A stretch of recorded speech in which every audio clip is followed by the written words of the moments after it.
ನಮಸ್ಕಾರ ಫ್ರೆಂಡ್ಸ್. ಇವತ್ತು ನಾವು ಬೆಳಿಗ್ಗೆ 6 ಗಂಟೆಗೆ ನಮ್ಮ ಪ್ರಯಾಣ ಶುರು ಮಾಡಿದ್ದೇವೆ. ಹಾಗೆ ಮೊದಲಿಗೆ ಬಾದಾಮಿಯ ಬಸ್ ಸ್ಟ್ಯಾಂಡ್ ಹತ್ತಿರ ಇರುವ ಉಡುಪಿ ಆನಂದ್ ಹೋಟೆಲಲ್ಲಿ ಬ್ರೇಕ್ಫಾಸ್ಟ್ ಮುಗಿಸಿ ನಮ್ಮ ಪ್ರಯಾಣ ಮುಂದುವರಿಸ್ತಾ ಇದ್ದೇವೆ. ಫುಡ್ಡು ಒಳ್ಳೆದಿತ್ತು. ಒಂದು ಚಿಕ್ಕ ಟಿಪ್ಸ್ ಹೇಳಬೇಕಂದ್ರೆ, ಇಲ್ಲಿ ಹೆಚ್ಚಾಗಿ ಎಲ್ಲ ಹೋಟೆಲ್ಗಳು ಲೇಟಾಗಿ ಓಪನ್ ಆಗ್ತವೆ. ನೀವೇನಾದರೂ ಬಾದಾಮಿಯ ಹತ್ತಿರದಿಂದ ಬೆಳಿಗ್ಗೆ ಬೇಗ ಟ್ರಾವೆಲ್ ಶುರು ಮಾಡುವವರಾಗಿದ್ದರೆ ಈ ಹೋಟೆಲ್ನಲ್ಲಿ ಬ್ರೇಕ್ಫಾಸ್ಟ್ ಮಾಡಬಹುದು. ಈ ಹೋಟೆಲ್ ಬೆಳಿಗ್ಗೆ 6 ಗಂಟೆಗೇ ಓಪನ್ ಆಗ್ತದೆ. ಹಾಗಾಗಿ ಬೇಗ ಹೊರಡುವವರಿಗೆ ಇದು ಹೆಲ್ಪ್ ಆಗ್ತದೆ. ನಾವಿವತ್ತು ಐತಿಹಾಸಿಕ ಮತ್ತು ವಿಶ್ವ ಪಾರಂಪರಿಕ ತಾಣವಾದ ಪಟ್ಟದಕಲ್ಲಿಗೆ ಬಾದಾಮಿಯಿಂದ ಬನಶಂಕರಿ ಟೆಂಪಲ್ ಮಾರ್ಗವಾಗಿ ಸ್ಟೇಟ್ ಹೈವೇ 135 ಮೂಲಕ ಹೋಗ್ತಾ ಇದ್ದೇವೆ. ಬಾದಾಮಿಯಿಂದ ಪಟ್ಟದಕಲ್ಲಿಗೆ 22 ಕಿಲೋಮೀಟರ್ ಇದೆ. ಆದರೆ ಒಂದು ಮುಖ್ಯವಾದ ವಿಷಯ ಅಂದರೆ, ಈಗ ಈ SH 135 ರಸ್ತೆ ರೀಕನ್ಸ್ಟ್ರಕ್ಷನ್ ಆಗ್ತಾ ಇರೋದ್ರಿಂದ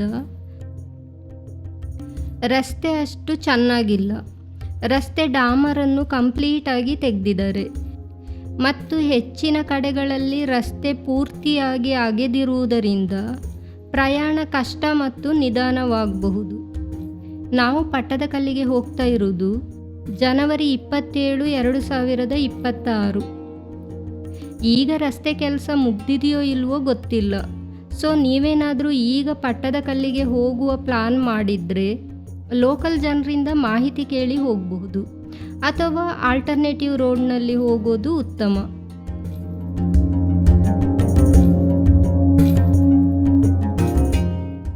ನಾವೀಗ ಪಟ್ಟದಕಲ್ಲು ರೀಚ್ ಆದ್ವಿ. ದೇವಸ್ಥಾನದ ಎಂಟ್ರೆನ್ಸ್ ರೋಡ್ ಸೈಡಲ್ಲೇ ಉಂಟು.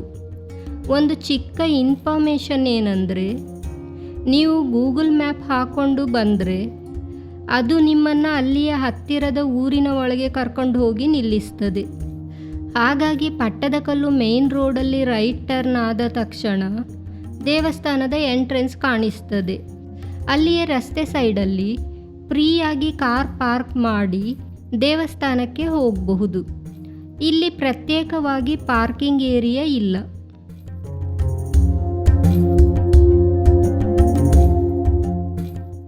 ಈ ದೇವಸ್ಥಾನ ಬೆಳಿಗ್ಗೆ 6ರಿಂದ ಸಂಜೆ 6 ಗಂಟೆಯವರೆಗೆ ಓಪನ್ ಇರ್ತದೆ.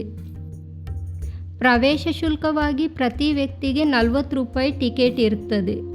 ಈ ಟಿಕೆಟನ್ನು ನಾವು ಆನ್ಲೈನಲ್ಲಿ ಬುಕ್ ಮಾಡಬಹುದು, ಅಥವಾ ಇಲ್ಲಿಯೇ ಕೌಂಟರ್ನಲ್ಲಿ ಡೈರೆಕ್ಟಾಗಿ ತೆಗಿಬಹುದು. ಆನ್ಲೈನಲ್ಲಿ ಬುಕ್ ಮಾಡಿದರೆ ಒಬ್ಬರಿಗೆ 5 ರೂಪಾಯಿ ಕಡಿಮೆ ಆಗ್ತದೆ, ಅಂದರೆ 35 ರೂಪಾಯಿ ಆಗ್ತದೆ.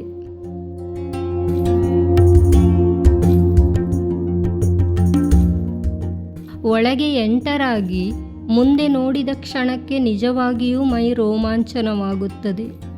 ಯಾಕಂದರೆ ಸಾವಿರಾರು ವರ್ಷಗಳ ಹಿಂದಿನ ಇಂತಹ ಅದ್ಭುತ ದೇವಾಲಯಗಳನ್ನು ಒಂದೇ ಸ್ಥಳದಲ್ಲಿ ನೋಡುವ ಅವಕಾಶ ಸಿಗುವುದು ತುಂಬ ವಿಶೇಷ ಅನುಭವ ಅಲ್ವಾ? ಪಟ್ಟದಕಲ್ಲು ಕರ್ನಾಟಕದ ಅತ್ಯಂತ ಪ್ರಸಿದ್ಧ ಐತಿಹಾಸಿಕ ಪ್ರವಾಸಿ ತಾಣಗಳಲ್ಲಿ ಒಂದಾಗಿದೆ. ಇದು ಚಾಲುಕ್ಯರ ಕಾಲದಲ್ಲಿ ರಾಜರ ಪಟ್ಟಾಭಿಷೇಕ ನಡೆಯುತ್ತಿದ್ದ ಪ್ರಮುಖ ಸ್ಥಳವಾಗಿತ್ತು. ಆದ್ದರಿಂದ ಇಲ್ಲಿಗೆ ಪಟ್ಟದಕಲ್ಲು ಎಂದು ಕರೆಯಲಾಗಿದೆ ಎನ್ನಲಾಗುತ್ತದೆ.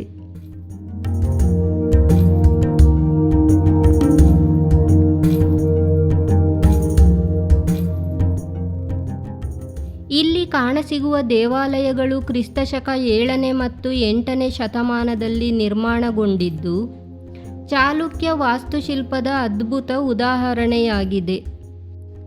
ಈ ಸ್ಥಳದಲ್ಲಿ ಉತ್ತರ ಭಾರತದ ನಾಗರ ಶೈಲಿ ಮತ್ತು ದಕ್ಷಿಣ ಭಾರತದ ದ್ರಾವಿಡ ಶೈಲಿ ಎರಡೂ ವಾಸ್ತುಶಿಲ್ಪಗಳ ಸುಂದರ ಸಂಯೋಜನೆಯನ್ನು ಕಾಣಬಹುದು.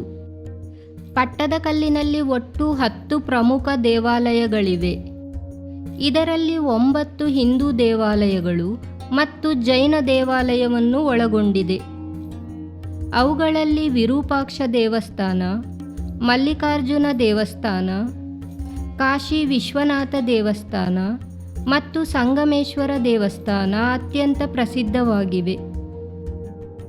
ಈ ದೇವಾಲಯಗಳ ಗೋಡೆಗಳಲ್ಲಿ ರಾಮಾಯಣ, ಮಹಾಭಾರತ ಮತ್ತು ಪುರಾಣಗಳ ಕಥೆಗಳನ್ನು ಸುಂದರ ಶಿಲ್ಪಗಳ ಮೂಲಕ ಕೆತ್ತಲಾಗಿದೆ.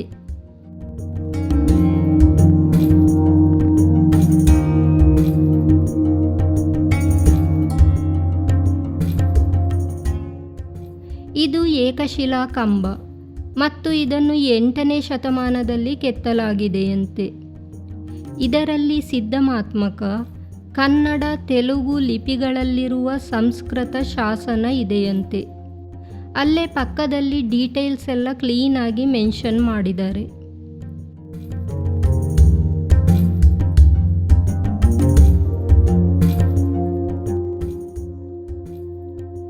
ಇದು ವಿರೂಪಾಕ್ಷ ದೇವಾಲಯ. ಈ ದೇವಾಲಯವನ್ನು ಕ್ರಿಸ್ತಶಕ 740ರಲ್ಲಿ ರಾಣಿ ಲೋಕಮಹಾದೇವಿ ಅವರಿಂದ ದಕ್ಷಿಣದ ರಾಜರ ಮೇಲೆ ಅವರ ಪತಿ ರಾಜ ಇಮ್ಮಡಿ ವಿಕ್ರಮಾದಿತ್ಯನ ವಿಜಯದ ಸ್ಮರಣಾರ್ಥವಾಗಿ ನಿರ್ಮಿಸಲಾಗಿದೆಯಂತೆ.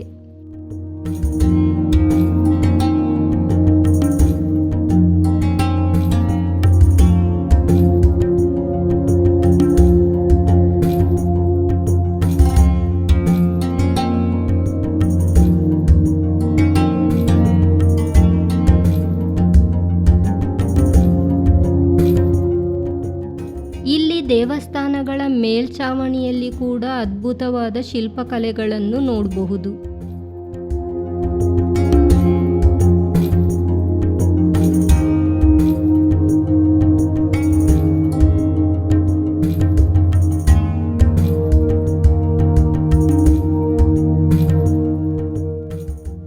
ಕೆಲವು ಕಂಬಗಳ ಮೇಲೆ ಈ ರೀತಿ ಶಾಸನ ಕೂಡ ಉಂಟು.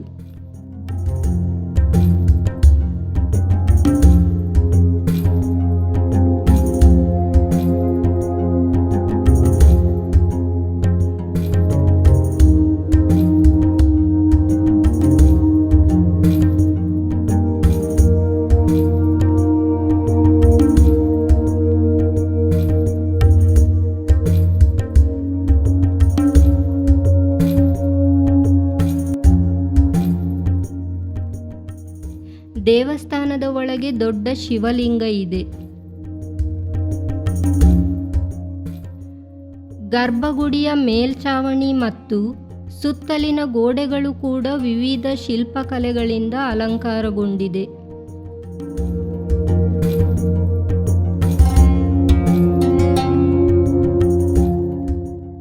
ಮತ್ತು ಎಡಭಾಗದ ಗರ್ಭಗುಡಿಯಲ್ಲಿ ಅಷ್ಟಭುಜಗಳ ಮಹಿಷಮರ್ದಿನಿಯ ಮೂರ್ತಿ ಇದೆ.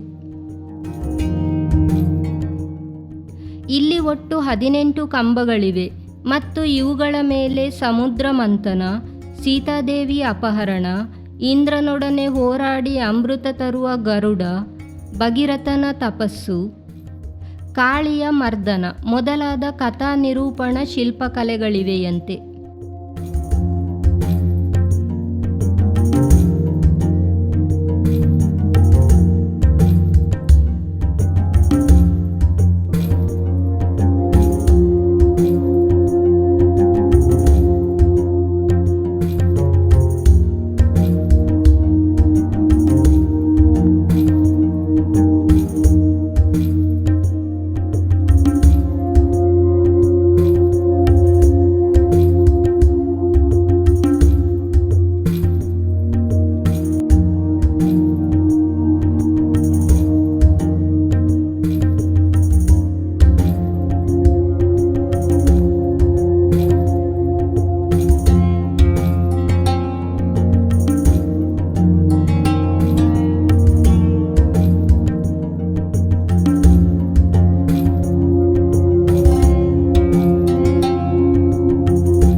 ಈ ದೇವಸ್ಥಾನದ ಮುಂದೆ 9 ಅಡಿ ಉದ್ದ ಮತ್ತು 7 ಅಡಿ ಎತ್ತರದ ಕಪ್ಪು ಶಿಲೆಯ ನಂದಿ ಶಿಲ್ಪ ಇದೆ ಹಾಗೂ ಇಲ್ಲಿ ಪೂಜೆ ನಡೆಯುತ್ತದೆ.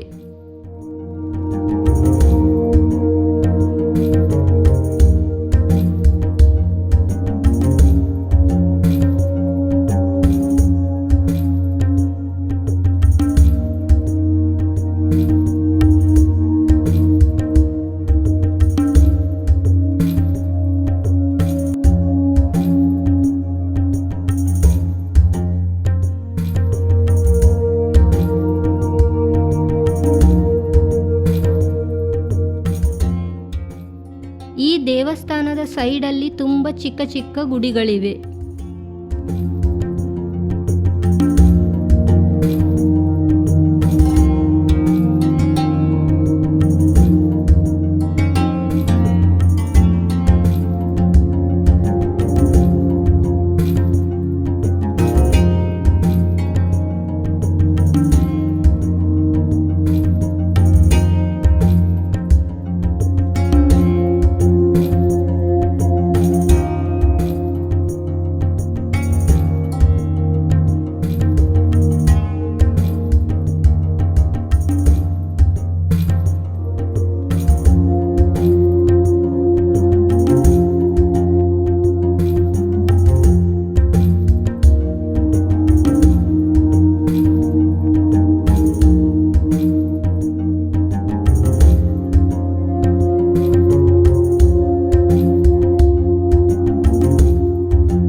ಈ ದೇವಾಲಯಗಳ ಗೋಡೆಗಳಲ್ಲಿ ರಾಮಾಯಣ, ಮಹಾಭಾರತ ಮತ್ತು ಪುರಾಣಗಳ ಕಥೆಗಳನ್ನು ಸುಂದರ ಶಿಲ್ಪಗಳ ಮೂಲಕ ಕೆತ್ತಲಾಗಿದೆ.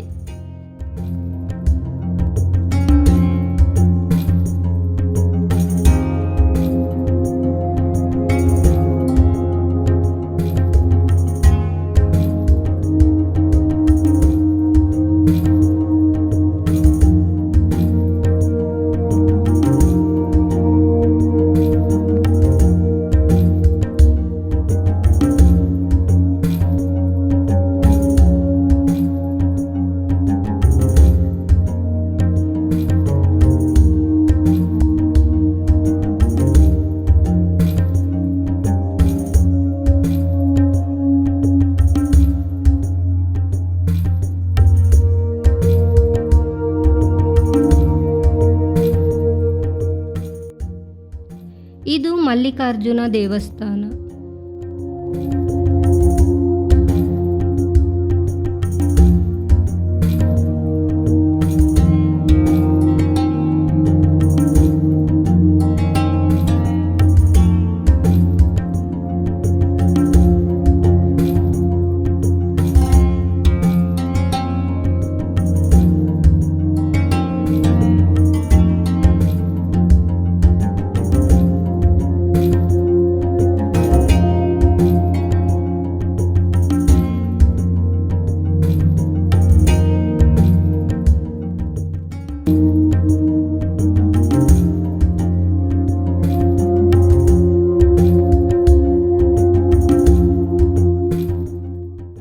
ಇದು ಕಾಶಿ ವಿಶ್ವನಾಥ ದೇವಸ್ಥಾನ.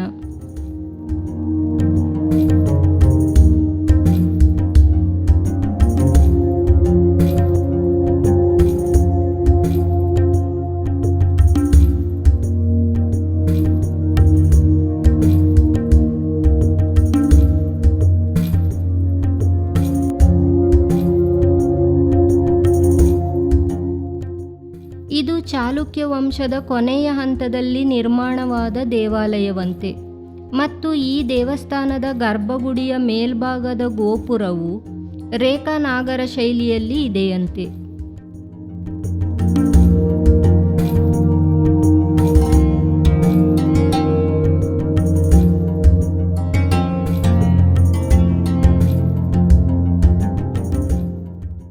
ಇದು ಸಂಗಮೇಶ್ವರ ದೇವಸ್ಥಾನ. ಇದನ್ನು ರಾಜ ವಿಜಯಾದಿತ್ಯನ ಕಾಲದಲ್ಲಿ ಕಟ್ಟಲಾಗಿದೆಯಂತೆ.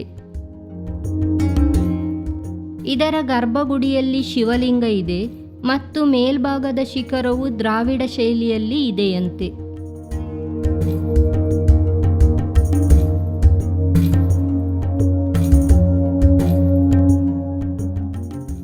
ಇದು ಪಾಪನಾಥ ದೇವಾಲಯ.